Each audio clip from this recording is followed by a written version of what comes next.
Senin 22 April 2024, Mahkamah Konstitusi akan memutus perkara sengketa Pilpres 2024. Rangkaian sidang sudah dimulai sejak 27 Maret lalu, yang dimulai dari pemeriksaan pendahuluan, penyerahan jawaban dan keterangan pihak terkait serta pemberi keterangan, hingga penyerahan jawaban termohon dan keterangan pihak terkait serta pemberi keterangan, termasuk mendengarkan keterangan saksi dan ahli. Kemarin tim hukum Anies Baswedan Muhaimin Iskandar menyerahkan kesimpulan sidang sengketa hasil Pilpres ke Mahkamah Konstitusi. Mereka juga menyerahkan 35 bukti tambahan ke Mahkamah Konstitusi.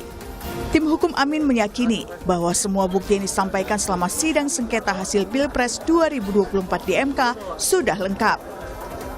Menurut saya tidak ada kata lain lagi kalau tidak dikabulkan. Mahkamah Konstitusi yang dengan profesional selama ini sudah melakukan sidang dengan baik dan tulus, saya mengikuti setiap hari, mudah-mudahan diberikan keleluasaan berpikir, hati yang tenang untuk bisa memutuskan dengan seadil-adilnya. Sekali lagi saya bangga kepada tim hukum nasional, mudah-mudahan ini menjadi catatan sejarah sehingga bisa dikabulkan permohonan dari 01.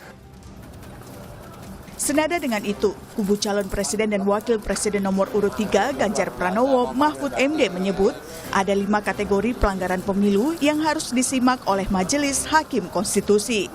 Mulai dari pelanggaran etika, nepotisme yang ditunjukkan presiden, penyalahgunaan wewenang, hingga penyalahgunaan aplikasi IT di KPU. 5 pelanggaran inilah yang menjadikan Pilpres 2024 harus diulang. Proses yang penuh dengan pelanggaran-pelanggaran itu tidak menghasilkan output yang sah, yang legitimate, yang valid. Karena itu kami konsekuen dengan apa yang kami argumentasikan dalam permohonan kami. Penuhnya pelanggaran itu membuat output dari pemilu, termasuk pencoblosan pada tanggal 14 Februari, itu tidak bisa dianggap sah. Ya. Nah, MK tentu membaca apa yang kami tulis, ya, dan pemilu bisa diulang dan ada jurisprudensi. Sementara tim hukum Prabowo Gibran menyebut gugatan dan permohonan yang diajukan oleh tim hukum Anies Muhaimin dan Ganjar Mahfud soal dugaan kecurangan pemilu bukan wewenang MK. Tak hanya itu, tim hukum Prabowo Gibran menilai selama persidangan tudingan soal kecurangan pemilu tidak terbukti. Tidak ada bukti-bukti tentang kecurangan itu. Kesimpulan ini kami uraikan dengan jelas. Satu pun tidak terbukti adanya kecurangan tersebut. Ya kan? Jadi kita lihat tadi itu, bahwa saya katakan tadi itu sebenarnya kalau kecurangan ini, ranahnya ini ranah Bawaslu. Bawaslu yang harus memeriksa perkara kalau ada kecurangan. Dalam sidang sengketa Pilpres 2024 ini, Ketua Umum PDI Perjuangan Megawati Soekarno Putri mengajukan diri sebagai amicus curiae atau sahabat pengadilan ke Mahkamah Konstitusi. Dalam suratnya, Megawati mengajak rakyat Indonesia untuk berdoa semoga ketuk palu MK bukan merupakan palu godam, melainkan palu emas. Amicus curiae adalah pihak yang merasa berkepentingan terhadap suatu perkara dan memberikan pendapat hukum di pengadilan. Pendapat ini tidak dapat dikategorikan sebagai alat bukti maupun sebagai saksi atau ahli, tapi bisa menjadi pertimbangan hakim dalam memutus perkara. Tim Liputan, Kompas TV. Senin 22 April 2024, Mahkamah Konstitusi MK akan memutus perkara sengketa Pilpres 2024. Kuasa hukum 3 pasangan calon presiden dan wakil presiden pun sudah memberikan kesimpulan persidangan ke Mahkamah Konstitusi. Lalu bagaimana kita membaca putusan MK nantinya dan apa pula harapan dari pihak-pihak yang bersengketa? Kita akan bahas bersama sejumlah narasumber. Ada Ketua Tim Hukum Timnas Anies Muhaimin, Ari Yusuf Amir, Wakil Komandan Alfa TKN Prabowo Gibran Fritz Edward, anggota Tim Hukum TPN Ganjar Mahfud Lutfi Yazid, dan Komisioner KPU Republik Indonesia Idam Holik. Selamat pagi Bapak-Bapak, Assalamualaikum. Selamat pagi. Selamat pagi. Waalaikumsalam. Ya, untuk semuanya saya ucapkan minal aizin wal faizin dulu nih. Mohon maaf lahir dan batin. Masih dalam suasana Bapak. Baik, saya ke Pak Ari dulu deh. Pak Ari, dalam penyerahan kesimpulan ke MK ada 35 bukti tambahan yang tim hukum Amin sertakan. Apa saja kalau kita boleh tahu nih, Pak Ari? Ya, terima kasih Mas. Ya. Jadi alhamdulillah kami sudah menyampaikan kesimpulan yang semua dilengkapi dengan fakta-fakta dari persidangan. Jadi semua yang terjadi di persidangan telah kami simpulkan, analisa tata bukti, analisa terhadap saksi-saksi yang hadir maupun terhadap ahli-ahli yang sempat didengar keterangannya. Bahkan para menteri pun di sana dalam memberikan keterangan kami sudah memberikan analisa juga. Jadi banyak sekali statement-statement menteri yang tidak didukung oleh fakta, kami jelaskan fakta-faktanya di sana. Nah, kaitan dengan bukti-bukti tambahan, memang kemarin Majelis Hakim yang mulia memberikan kesempatan kepada semua pihak untuk boleh menambahkan bukti. Ya. Nyata selama persidangan ini luar biasa tanggapan masyarakat, mungkin bantuan juga dari kawan-kawan media, sehingga kami mendapat kiriman bukti-bukti baru yang luar biasa signifikannya. Kami sudah memiliki ratusan bukti sebelumnya, tapi begitu proses persidangan berjalan, datanglah bukti-bukti baru ini, dan oleh karena diberikan kesempatan oleh majelis hakim, ya kami sampaikan bukti-bukti itu. Misalnya antara lain tentang fakta-fakta keterlibatan kepala desa. Oke. Kita selama ini banyak masyarakat yang menyimpan video-video keterlibatan kepala desa, tapi tidak berani mengungkapkan. Setelah menonton persidangan, muncullah itu, lalu mereka mengirimkan kepada kita. Lalu keterlibatan aparat misalnya, pembagian bansos yang begitu masifnya untuk pemenangan paslon tertentu. Itu juga bukti-bukti yang kami tambahkan, Mas. Baik, ini bukti-bukti tambahan yang diajukan susulan pada saat kesimpulan diberikan kepada Mahkamah Konstitusi. Tapi apakah tidak terlambat bukti-bukti itu disampaikan, Pak Ari? Tidak, karena memang diberikan kesempatan oleh majelis hakim. Sebetulnya beberapa hal tersebut sudah kami sampaikan bukti-bukti tersebut. Tapi ini tambahan, jadi tambahan yang menguatkan. Bukti-bukti tadi sudah ada sebelumnya, tapi ini tambahan sehingga majelis hakim masih punya waktu untuk menilai dan mengecek lagi bukti-bukti tersebut. Baik, saya ke Pak Lutfi, saya sebelum ke Bung Fris karena saya tanya dulu nih dari pemohon dulu nih ya. Dalam kesimpulan yang diserahkan MK, apa saja poin yang sebenarnya disematkan dalam kesimpulan yang sudah diserahkan kemarin? Kalau saya simak kemarin dari Pak Todung Mulya Lubis, ini sebenarnya yang sudah dijalankan di persidangan memang tetap konsisten gitu ya dari TPN Ganjar Mahfud untuk disertakan juga dalam kesimpulan. Sepertinya begitu atau ada tambahan lain? Ya, kita memang diberikan waktu untuk menyampaikan kesimpulan oleh majelis hakim dan juga diberi kesempatan untuk menyampaikan bukti tambahan. Ada 41 bukti tambahan yang kita sampaikan di sana. Ya. Dan tentu saja seluruh proses persidangan, fakta-fakta persidangan, apa yang disampaikan oleh ahli dan saksi semuanya kita kita berikan tanggapan di dalam kesimpulan kami begitu. Dan yang kami tentu saja kami berharap ya bahwasanya dengan kesimpulan yang kami sampaikan dan juga dengan bukti tambahan ya itu benar-benar menjadi pertimbangan hakim karena dengan diberinya kesempatan bagi kami untuk menyampaikan kesimpulan serta bukti tambahan itu sebetulnya hakim ingin mendapatkan keyakinan. Ya. Ingin mendapatkan keyakinan bahwa apa yang akan diputuskan oleh majelis hakim itu tidak keliru. Karena jangan lupa Mas bahwa di dalam putusan MK itu ada irah-irah yang bunyinya demi keadilan berdasarkan ketuhanan yang Maha Esa. Jadi ada kata ketuhanan. Jadi pertanggungjawabannya bukan hanya kepada masyarakat, bangsa dan negara, tetapi kepada Tuhan. Makanya dibilang utusan Tuhan. Utusan Tuhan. Dan ini masalah yang serius begitu. Karena bukan hanya di dunia tapi juga nanti di akhirat juga. Karena itu maka apa yang diharapkan itu ya kan di dalam prinsip pemilu itu kan keadilan ya. Pasal 22 itu keadilan ya. Di undang-undang pemilu juga yang diharapkan pemilu itu sesuai dengan prinsip justice, prinsip keadilan ya. Bahkan di dalam agama itu juga ada faidah hakamtum bainan nas antahkumu bil adl. Jadi tugas hakim itu berat sekali Mas. Jadi dia harus menghukum ya dengan adil. Ya. Bukan menghukum dengan kepastian hukum saja, tapi menghukum dengan adil. Di Undang-Undang Dasar 45 jelas pesannya seperti itu. Jadi nggak main-main ini. Tergantung sekarang para hakim itu ingin meninggalkan legacy apa. Apakah para hakim itu ingin mengembalikan marwah Mahkamah Konstitusi atau tidak. Ini kesempatan emas betul bagi para hakim Majelis Konstitusi itu. Dan saya yakin mereka akan mempertimbangkan hal ini. Mereka ingin dikenang sebagai apa nanti.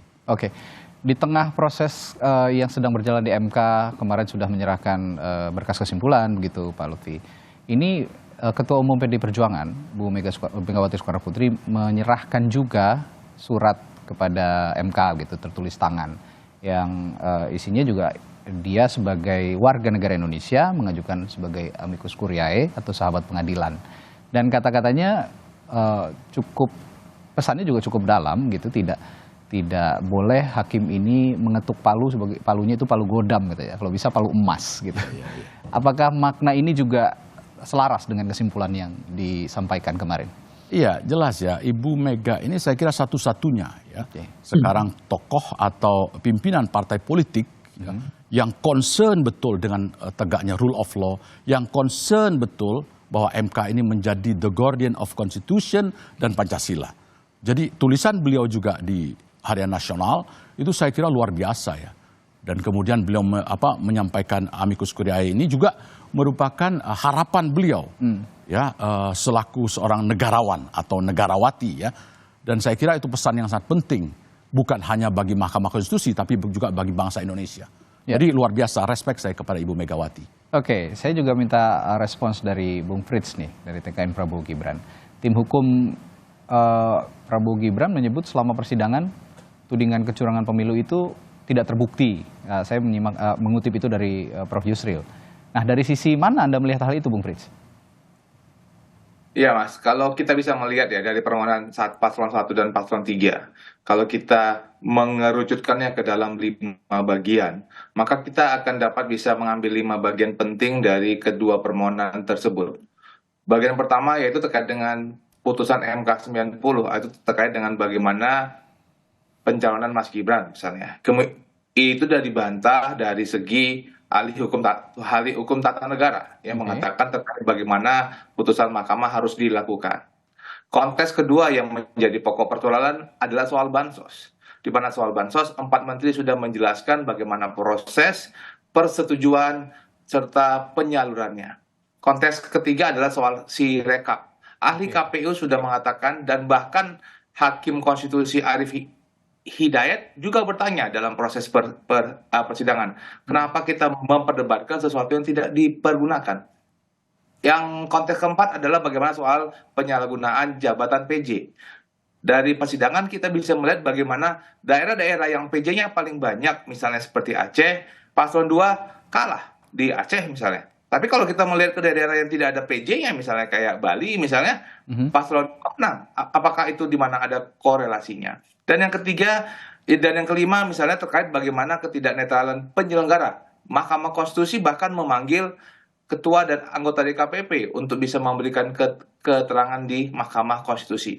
Itu 5 konteks utama yang diajukan oleh paslon 1 dan paslon 3. Meskipun kemudian ada persoalan terkait dengan mekanisme di dalam pemungutan suara yang diadakan oleh para saksi. Tapi kalau kita bisa melihat, kan dasarnya adalah siapa yang mendalilkan, maka dia harus membuktikan. Dan dari proses persidangan, kita bisa melihat bagaimana 5 topik utama tadi itu dapat dibantah oleh para saksi-saksi yang ada. Bahkan ada beberapa ahli dari paslon 1 dan juga paslon 3 yang secara tidak langsung juga mendukung bagaimana proses keterpilihan daripada paslon 2. Oke, lalu jika kemarin sudah ada ahli dan juga saksi yang diajukan oleh masing-masing pihak, termasuk dari pihak terkait ya, dari Prabowo Gibran begitu. Jika Anda melihat dari ahli yang dihadirkan, saksi yang dihadirkan, termasuk yang dihadirkan juga oleh MK ya, dari 4 menteri ini, Anda melihat semua ini sudah bisa mematahkan apa yang ditudingkan kepada Prabowo Gibran? Kalau kita kan bisa melihat, kalau kita kembali kepada original konsep kenapa Mahkamah Konstitusi itu ada. Itu kan terkait dengan bagaimana sengketa penghitungan suara, bagaimana sengketa hasil.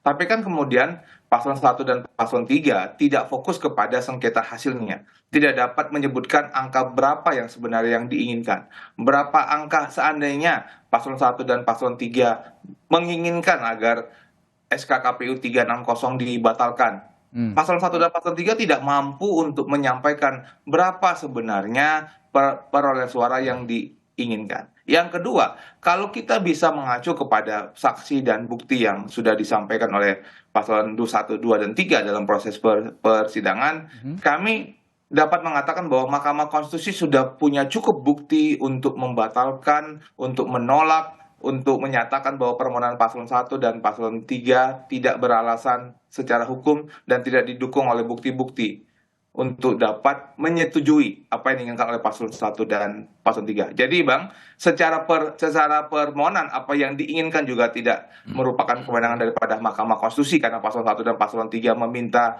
pendiskualifikasikan, bahkan meminta pemungutan suara ulang, dan sedangkan kewenangan daripada Mahkamah Konstitusi adalah untuk menetapkan bagaimana perolehan suara yang benar. Jadi ada dua hal yang tidak sinkron dari apa yang diinginkan dan merupakan kewenangan dari Mahkamah Konstitusi. Baik, saya akan ke pihak termohon dalam hal ini KPU RI ini, Bung Idam. Dalam penyerahan kesimpulan ke MK, sepertinya ada bukti tambahan juga ya yang dibawa oleh KPU. Salah satunya itu formulir kejadian khusus.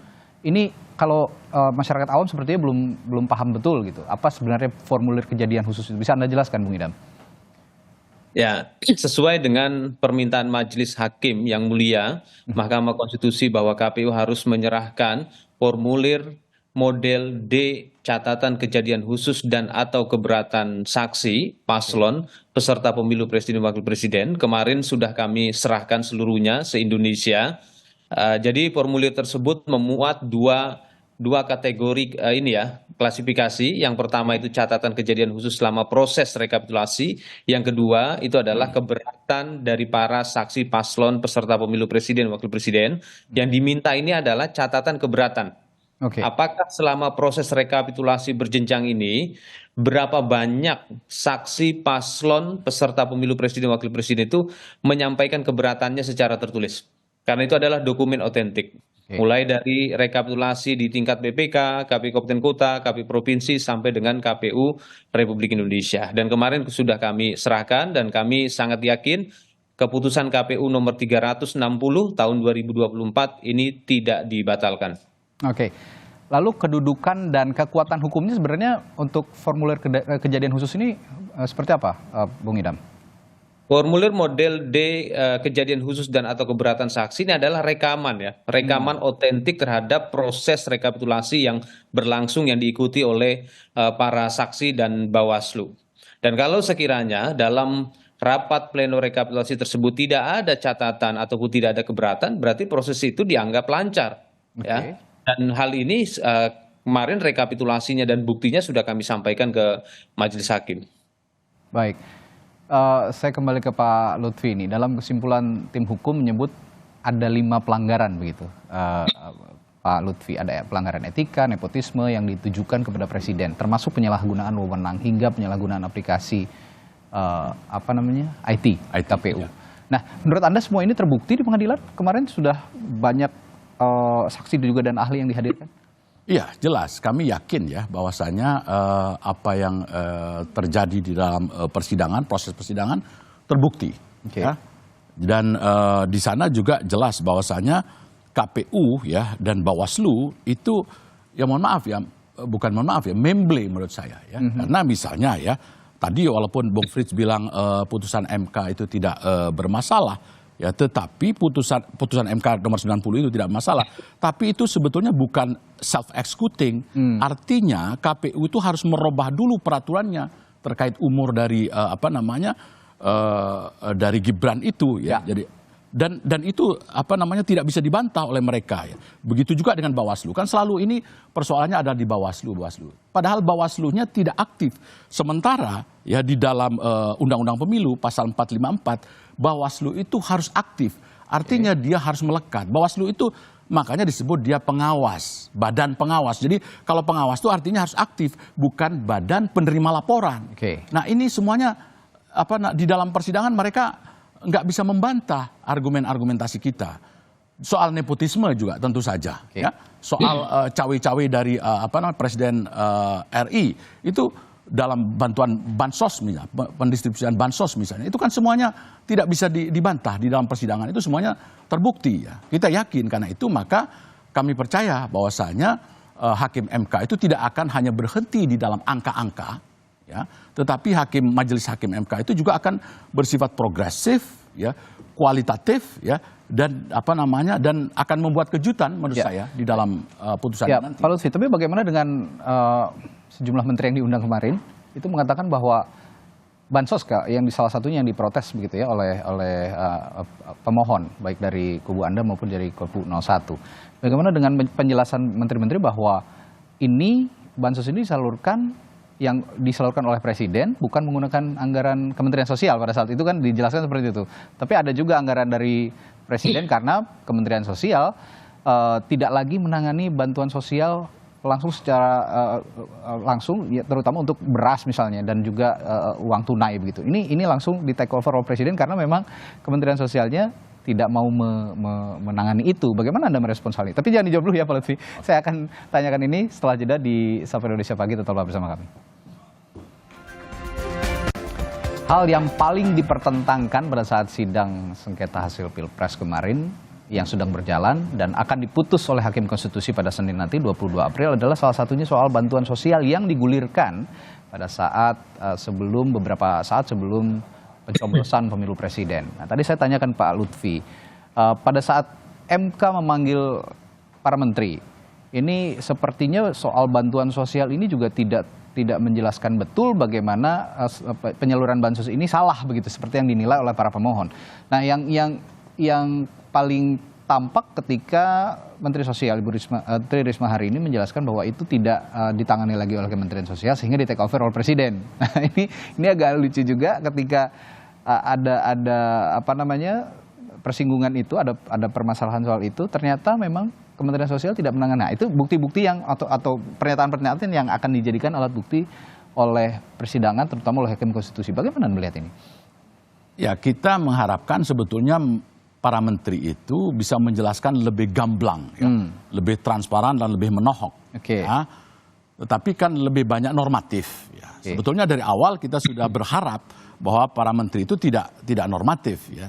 Dan kalau Bung ingat bahwa ada salah satu majelis hakim, kalau nggak salah Profesor Arief yang menyatakan apakah ada pesan-pesan khusus saya ingat dari Pak Jokowi. Menanyakan itu. Nah, saya melihat memang ada yang terhambat begitu ya dari yang disampaikan para menteri itu, karena bagaimanapun para menteri ini kan menurut undang-undang adalah bawahan presiden dan bertanggung jawab kepada presiden. Tetapi dengan pertanyaan hakim itu, pertanyaan hakim kepada para menteri, 4 menteri itu dan juga DKPP, saya kira majelis hakim itu bisa menangkap dan bisa mempertimbangkan apa sebetulnya yang terjadi terkait dengan bantuan bansos itu. Saya kira ada pesan-pesan di balik itu yang saya kira majelis hakim terungkap, sudah menangkap. Ya. Tapi apakah nanti Hakim Konstitusi akan lebih jauh mencari tahu di luar persidangan juga kita tunggu ini karena masih ada rapat permusyawaratan hakim yang sedang berlangsung saat ini. Justru itu kita berharap hakim kita ini progresif, hakim kita ini substantif ya. Ada melakukan judicial activism yang dari dulu sudah kita perdebatkan ya. Dan saya kira hakim kita akan berani. Tergantung nanti ingin meninggalkan legacy apa nanti para hakim itu. Pak Ari, ini saya juga bertanya hal yang sama. Kalau kemarin melihat pernyataan atau kesaksian 4 menteri di hadapan Hakim Konstitusi, Anda melihat sudah semuanya diungkapkan atau ada yang disembunyikan? Iya, menyambung apa yang disampaikan oleh Mas Lutfi tadi ya. Jadi kita melihatnya bahwa memang saat ini hakim sudah menunjukkan tentang bagaimana mereka sangat progresif terhadap persidangan ini. Dan mereka membahas hal-hal yang sangat substansi. Jadi sudah bicara tentang kualitas tentang pemilu ini. Jadi kalau tadi Mas Fred katakan tentang masalah hasil segala macam, nampaknya dalam proses persidangan nggak dibahas tuh sama hakim. Malah beliau meminta hal-hal yang sangat substantif, misalnya memanggil para menteri, meminta KPU melengkapi segala hal-hal yang kaitan dengan laporan kecurangan dan yang lain-lain. Di situ menunjukkan bahwa sikap hakim ini sudah menunjukkan bahwa mereka fokus kepada hal yang lebih prinsipil dari permasalahan ini. Nah, kaitan dengan para menteri, kita melihat sekali bahwa kalau ditanyakan misalnya, menteri itu kemarin kan sebetulnya awalnya kami yang mengusulkan, diikutin oleh kawan-kawan dari pemohon 2. Lalu hakim memutuskan bahwa mereka yang memanggil. Nah, itulah terjadi komunikasi satu arah di sana. Seandainya kita diberikan kesempatan, maka kita akan pasti menanyakan hal-hal yang lebih detail dan lebih tegas. Contohnya misalnya gini ya, Menteri Menko Perekonomian dia menjelaskan El Nino mengancam ketersediaan beras yang mengancam seluruh dunia. Diindikasikan dengan kenaikan harga beras di Thailand dan Vietnam, disampaikan oleh Pak Erlangga. Tapi sebetulnya kalau kita mau lihat fakta, pertama, penurunan produksi beras nasional di tahun 2023 itu insignifikan atau hanya 0,44 juta per ton dan relatif stabil dibandingkan beberapa tahun ke belakangnya. Lalu yang kedua, pemerintah sudah mengimpor beras 3,8 juta ton sepanjang 2023 hingga awal 2024 atau jauh melebihi penurunan produksi beras. Namun harga beras justru mencapai harga tertinggi sepanjang sejarah. Lalu produksi beras di Vietnam tetap stabil dan justru cenderung meningkat pada tahun 2023. Sedangkan harga gabah di Thailand meningkat karena mata uangnya menguat, bukan karena El Nino. Jadi kesimpulannya, fakta bahwa harga beras tetap meroket di tengah impor yang begitu besar menunjukkan penyalahgunaan stok beras. Bukan untuk stabilisasi harga, operasi pasar dan lain-lain itu bukan, tapi untuk bansos dan kepentingan politik. Nah, sebetulnya kalau kita diberi kesempatan itu kan kita bisa menggali lebih dalam. Lalu misalnya dengan Menteri Sosial, kalau kami menangkap bahwa Ibu Risma sudah menjelaskan dengan cara apa? Dengan cara tidak menjelaskan. Dia menjelaskan dengan cara tidak menjelaskan. Contohnya dia mengatakan seperti ini, bahwa dia tidak dilibatkan dalam soal bansos. Ini kan pertanyaan besar. Sebagai seorang Menteri Sosial, kok dia tidak dilibatkan pembagian bansos? Lalu dia mengatakan, saya kalau dalam membagi bansos, transfer, tidak pembagian langsung, tidak bagi beras, tidak bagi uang. Ini juga dia sudah menjelaskan bahwa yang dibagi langsung itu, lalu dengan beras, dengan uang tunai itu juga tidak ada dalam programnya dia. Artinya itu ada kepentingan-kepentingan tertentu. Nah, mungkin ada kesopanan sebagai orang Timur tidak mau secara gamblang menjelaskan bahwa ini salah. Tapi dengan kalimat dia seperti itu, dia menunjukkan bahwa apa yang dia lakukan kemarin itu salah sebetulnya. Nah, ini sebetulnya yang harusnya kalau kita diberikan kesempatan, kita bisa lebih menggali lebih dalam. Nah, dalam proses persidangan ini, ada fakta yang tak terbantahkan. Dan ini sangat menguatkan tentang bagaimana keterlibatan. Jadi tadi kalau dia jadi Mas Fred katakan tidak terbukti, kami justru sangat terbalik. Semua terbukti. Misalnya keterlibatan penyelenggara pemilu. Dalam hal ini KPU dan Bawaslu. Itu fakta yang tidak terbantahkan. Bagaimana mereka tidak netral dalam proses ini. Dalam persidangan itu sudah kita sampaikan fakta-fakta dan buktinya. Dan itu digali secara serius oleh para hakim. Lalu fakta tentang nepotisme lembaga kepresidenan. Itu juga terjadi dalam proses persidangan. Bagaimana proses pembagian bansos, bagaimana proses tentang misalnya pejabat kepala daerah. Tadi Mas Fred juga agak kurang tepat tuh mengatakan tentang Aceh dan Bali. Bali itu juga PJ, Mas. PJ itu, Bali itu. PJ buat untuk gubernur, Bang, tapi tidak buat untuk bupati. Iya, itu juga begitu. Di Aceh juga begitu.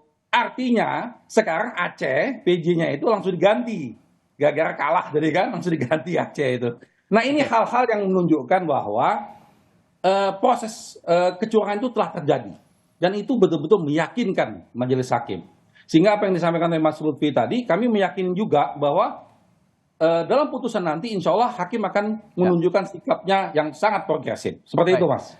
Pak Ari, ini saya juga tertarik dengan pernyataan Ketua Tim Hukum Prabowo Gibran ya, Prof. Yusril Iza Mahendra, yang mengembalikan kembali permasalahan ini kepada masalah angka, masalah penghitungan suara, masalah hasil begitu. Sedangkan Anda kan sejak awal tim Anda di Anies Muhaimin ini masalah kecurangan, pelanggaran pemilu ini bukan hanya soal angka, tapi ya proses-proses di balik itu semua hingga menghasilkan angka itu. Nah, bagaimana melihat atau merespons pernyataan Prof. Yusril yang mengatakan bahwa tidak ada data pembanding yang bisa disuguhkan oleh para pemohon dalam hal ini dari 01 dan 03 begitu, terutama soal hasil Pilpres. Bagaimana? Ya, memang dari awal cara pandangnya berbeda. Kami tidak mempersoalkan tentang hasil, karena kalau kita ibaratkan ini sepak bola gajah, apapun hasilnya memang sudah salah dari awalnya. Persoalannya itu. Jadi yang kita permasalahkan itu tentang kualitas pemilunya. Bagaimana proses pemilu ini dilakukan dengan cara yang tidak benar. Sehingga apapun hasilnya tidak bisa kita bahas. Kita bahas di prosesnya. Dan itu disepakatin oleh majelis hakim dalam proses persidangan. Coba kita lihat. Apakah pernah majelis hakim menanyakan tentang angka-angka? Tidak pernah. Malah dia menggali lebih dalam. Lalu apa kaitannya hasil dengan memanggil para menteri? Nggak ada.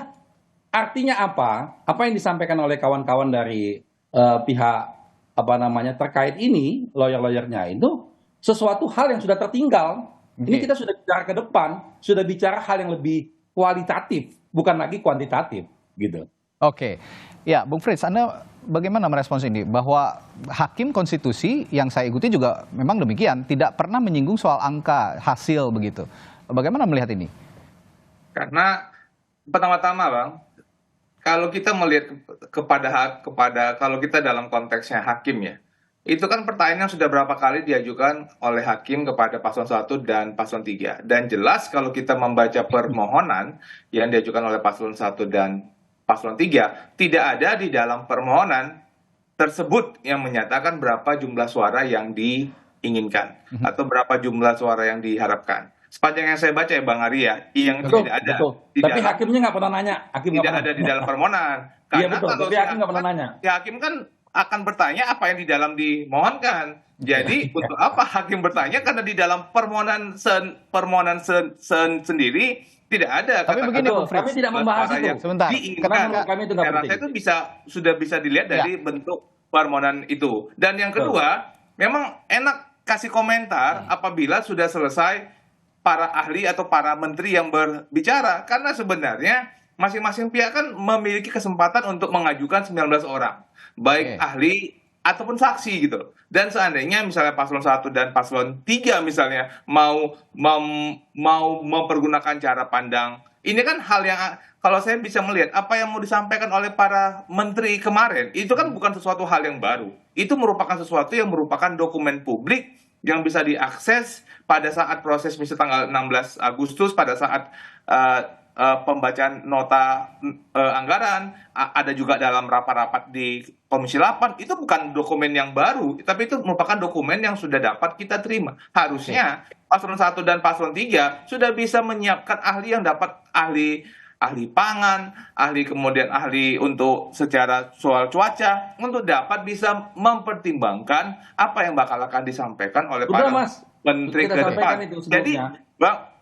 Jadi kalau kita bisa melihat, kalau kami melihat apa yang diinginkan oleh paslon 1 dan paslon 3 itu sudah terjawab oleh apa yang disampaikan oleh para menteri-menteri yang terpanggil. Bahkan semua pertanyaan kalau saya melihatnya apa yang diinginkan oleh paslon 1 dan paslon 3, pertanyaan-pertanyaan tersebut tertanyakan melalui meja hakim, dan itu sudah dapat dijawab oleh para hakim, dijawab oleh para menteri dalam proses persidangan kemarin. Jadi cuma ini kan sekarang kan persoalannya bahwa paslon 1 dan paslon 3 merasa semuanya itu ada di Ibu Risma. Padahal kalau kita mengacu kepada konteks ada perlindungan sosial, adanya konteks bansos, kenapa bansos tersebut tidak dapat melakukan secara barang tetapi harus melalui tunai, itu sudah dapat dijelaskan oleh Ibu Risma di dalam proses. Jadi kalau kita bisa melihat kan kemarin apa dasarnya kemudian dibagi-bagikan bahwa itu merupakan dana operasional yang dimiliki oleh Presiden, itu kan juga merupakan bagian daripada soal untuk bansos. Yang kemudian kita melihat bagaimana proses itu didiskusikan, kapan, kenapa, bagaimana caranya. Itu adalah sesuatu yang sudah didiskusikan juga oleh partai-partai politik. Jadi kami melihat semua pertanyaan yang diinginkan oleh paslon 1 dan 3 di dalam proses terkait bansos itu sudah ditanyakan oleh hakim dalam proses persidangan kemarin. Oke.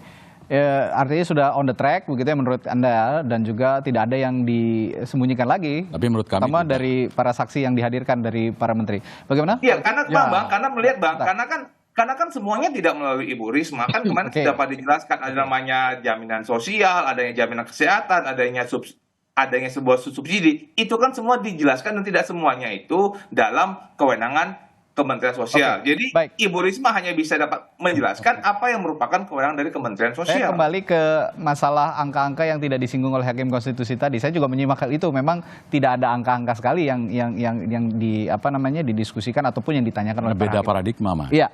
Sebentar, saya sebelum ke Pak Lutfi, saya ke Bung Idam dulu. Bung Idam, kan kalau sengketa pilpres, sengketa pemilu gitu dalam pemilu-pemilu sebelumnya selalu yang disengketakan hasilnya begitu, angkanya ya.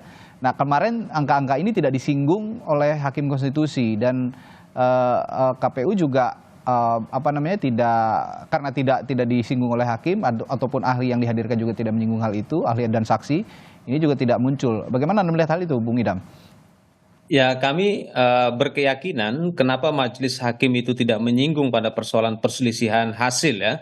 Bisa jadi memang majelis hakim yang mulia ini meyakini bahwa proses pemungutan, penghitungan serta rekapitulasi suara itu sudah sesuai dengan undang-undang pemilu. Itu keyakinan kami. Sehingga dalam persidangan itu tidak pernah dipermasalahkan, apalagi memang dalam dua permohonan itu tidak menyinggung secara mendasar tentang perselisihan hasil pemilu. Dan kami meyakini bahwa proses pemilu ini sudah berjalan dengan baik. Dan kalau seandainya ada dugaan-dugaan berkaitan dengan dugaan pelanggaran administrasi yang sifatnya TSM, dugaan pelanggaran pidana, dugaan pelanggaran etik dan sebagainya, itu sistem keadilan pemilu sudah mengatur itu dengan jelas. Ya, sistem keadilan pemilu sudah mengatur dengan jelas, karena itu tidak disinggung di sidang begitu katanya Bu Lutfi, karena sudah on the track begitu. Jadi menurut saya kita memang beda dari awal, beda paradigma. Nah, majelis hakim ini mencari kebenaran kualitatif juga. Coba kita ingat ketika Profesor yang mulia Profesor Saldi menyatakan dalam pemilu 2019 ya kan, posisi calon wakil presiden waktu itu Pak Ma'ruf Amin ya, itu sebagai salah satu komisaris di BUMN. Pertanyaannya Profesor Saldi cuma singkat, itu kuantitatif atau kualitatif? Dijawab ya oleh KPU itu kualitatif. Nah, artinya yang dicari itu bukan hanya angka-angka, tapi keadilan substantif yang sebenarnya. Nah, ini penting, jangan sampai nanti masyarakat, rakyat ini nanti mempunyai kesadaran baru dan mencari keadilannya sendiri dengan caranya sendiri, sehingga pemerintahan nanti tidak ada public trust, tidak ada kepercayaan penuh, tidak legitimate. Ini persoalan yang serius, Mas. Sehingga angka-angka itu tidak muncul karena memang beda kanal gitu ya, pasti beda pemikiran, bukan beda kanal. Kalau MK hanya mempersoalkan angka, lalu ini cukup di pengadilan negeri saja, pengadilan yang kira-kira begitulah perumpamaannya. Ya, kalau MK akhirnya memutus, ya ini kita tidak tahu ya. Para hakim konstitusi yang sedang melakukan rapat permusyawaratan hakim sedang merumuskan apakah ini dikabulkan atau ditolak nanti permohonan yang diajukan oleh para pemohon. Tapi kalau memang ini dikabulkan, menjadi sejarah juga, tidak mempermasalahkan hasil pilpresnya, angka-angkanya dikesampingkan, tapi permohonannya dikabulkan. Terakhir saya ke masing-masing narasumber, dari Pak Ari juga, untuk bobot kesimpulan yang sudah disampaikan, berarti Anda yakin bobotnya ini sudah bisa meyakinkan hakim ya untuk memutus yang seadil-adilnya begitu? Jadi dalam kesimpulan kami juga menyampaikan tentang membahas tentang keterangan menteri. Jadi keterangan menteri A, lalu kami jelaskan ini faktanya, lalu kesimpulannya apa, gitu. Karena kami tidak diberikan kesempatan pada waktu itu bertanya langsung, tapi dalam kesimpulan kami bahas lengkap tentang keterangan menteri tersebut. Sehingga kita melihat bahwa benar telah terjadi penyalahgunaan kewenangan tersebut. Benar telah terjadi kecurangan tersebut, ini fakta yang tidak terbantahkan lagi, bahwa ada nepotisme dalam hal itu, bahwa mulai dari pencalonannya calon wakil presiden Gibran bermasalah, dan itu juga diakui dalam persidangan, dikaji lebih dalam, itu sudah benar juga, bahwa ada statement yang mengatakan tentang orga omnes misalnya dari kawan-kawan yang lain, bahwa ini harus langsung dijalankan. Faktanya tidak begitu, faktanya pihak KPU masih tetap melaksanakan dengan proses administrasi, walaupun terlambat proses administrasinya, gitu. Itu sudah kita uraikan lebih detail. Sehingga kita sangat meyakini hanya akan dua putusannya. Insya Allah hakim hanya akan memilih dua putusan, memenuhi semua permohonan kita atau sebagian permohonan kita. Seperti itu, Mas. Terima kasih. Baik. Bung Frits, kalau Anda melihat apa yang harus dipertimbangkan para hakim yang mulia hakim dalam memutus sengketa Pilpres kali ini, Bung Frits? Ya, kalau kita mengacu kepada PMK 4 tahun 2023, akan ada 3 jenis putusan yang akan dihasilkan oleh MK. Pertama, menyatakan permohonan tidak dapat diterima. Yang kedua, menolak permohonan. Dan yang ketiga adalah mengabulkan permohonan pemohon, membatalkan surat KPU, dan menyatakan perolehan suara yang benar. Dan sepertinya itu tidak akan dikabulkan oleh Mahkamah Konstitusi. Kami percaya diri betul bahwa Mahkamah Konstitusi akan menolak permohonan yang diajukan oleh permohonan 1 dan permohonan 2 di dalam perkara ini. Kenapa? Karena ini bukan hanya sekedar soal, kalau tadi misalnya Bang Lutfi dan Bang Ari mengatakan bahwa ini terkait dengan kualitatif, tentu saja terkait dengan kualitatif, tentu saja dibutuhkan berapa jumlah suara yang diinginkan, dan itu tidak tersampaikan. Kalaupun ini juga menunjukkan bahwa kualitatif, itu harus dapat dibuktikan, akan tetapi apa yang dibuktikan itu dapat dibantahkan bahwa itu tidak bukan merupakan kewenangan daripada Mahkamah Konstitusi, tapi itu tidak terjadi dalam proses sebagaimana yang didalilkan oleh paslon 1 dan juga paslon 3. Baik, kalau tadi dari para pemain, saya harus tanya juga wasitnya yang juga masih berurusan dengan MK yang digugat juga dari termohon dari KPU. Bung Idam, kalau Anda melihat apa yang harus dipertimbangkan hakim dalam memutus sengketa Pilpres terutama kali ini? Ada banyak fakta yang menarik yang terungkap dalam persidangan, dan kami menyimpulkan bahwa persidangan itu telah mengungkap bahwa lembaga-lembaga yang diberikan kewenangan atributif oleh Undang-Undang Pemilu untuk menegakkan keadilan pemilu itu telah berfungsi dengan baik. Ya, telah berfungsi dengan baik sehingga kami meyakini Majelis Hakim yang Mulia Mahkamah Konstitusi dalam mengambil keputusan nanti itu dalam kerangka ketentuan norma yang terdapat di dalam pasal 473 ayat 3 dan pasal 475 Undang-Undang Nomor 7 Tahun 2017 yang dimana berkaitan dengan PHPU Pilpres ini berkenaan dengan hasil pemilu yang selama ini dalam persidangan itu sedikit sekali dibahas, dan memang dalam permohonan pun tidak diungkapkan secara jelas berkaitan dengan perselisihan hasil pemilu. Oleh karena itu kami sangat yakin bahwa keputusan KPU nomor 360 tahun 2024 itu tidak dibatalkan dan tetap berlaku. Baik, saat ini 8 hakim konstitusi sedang menelaah semua hasil ataupun fakta-fakta yang tersaji dalam persidangan, dalam rapat permusyawaratan hakim. Tujuannya tidak lain untuk mencari atau berikhtiar menggali keadilan yang substantif dan tentu saja untuk demokrasi kita yang lebih baik. Ya, terakhir Pak Lutfi, untuk Anda, harapan yang Anda yang Anda pupuk begitu untuk sidang kali ini, terutama dari pertimbangan hakim. Itu tanggal 22 itu Hari Bumi ya. Oke. Ya, Hari Bumi, kalau saya boleh mengutip Immanuel Kant, dia bilang jika keadilan binasa, kehidupan manusia di bumi telah kehilangan maknanya. Jadi itu ada tanggal-tanggal yang bagus itu. Tanggal 21 April Hari Kartini, dan tanggal 22 adalah Hari Bumi. Hari Bumi. Ya. Jadi salah satu hakim MK-nya itu adalah wanita, sehingga kita ingin agar menjadi pejuang sebagaimana Kartini ya. Jadi menegakkan keadilan ya. Nah, kalau kembali kepada petitum kita, kan hanya petitum kita adalah membatalkan keputusan KPU 360 ya. Kemudian diskualifikasi, dan kemudian PSU pemungutan suara ulang ya, 01 antara 01 dan 03. Saya kira majelis hakim itu akan memutuskan sesuai dengan yang kami harapkan, karena kami yakin bahwasanya para majelis hakim itu adalah memenuhi syarat negarawan, dan dia ingin dikenang namanya, ingin harum namanya di masa yang akan datang, dikenang sebagai penjaga Undang-Undang Dasar 45 dan konstitusi. Ya, hari baik ya, tanggal 22. Hari baik. Jadi kita nantikan bersama apakah nanti hakim konstitusi juga yang sekarang sedang berikhtiar untuk menggali keadilan yang substantif bisa memutus sesuai dengan keinginan semua pihak. Jadi untuk demokrasi yang lebih baik, kita gantungkan putusan hakim konstitusi nanti pada hari Senin 22 April 2024. Terima kasih para narasumber saya pagi hari ini. Ada Ketua Tim Hukum Timnas Anies Mohaimin, Ari Yusuf Amir, Wakil Komandan Alfa TKN Prabowo Gibran Fritz Edward, lalu anggota Hukum TPN Ganjar Mahfud Lutfi Yazid, Pak Lutfi, dan juga Komisioner KPU Republik Indonesia Idam Holik. Terima kasih Bapak-Bapak, sehat selalu. Assalamualaikum. Salam. Sampai ketemu Bang. Saudara masih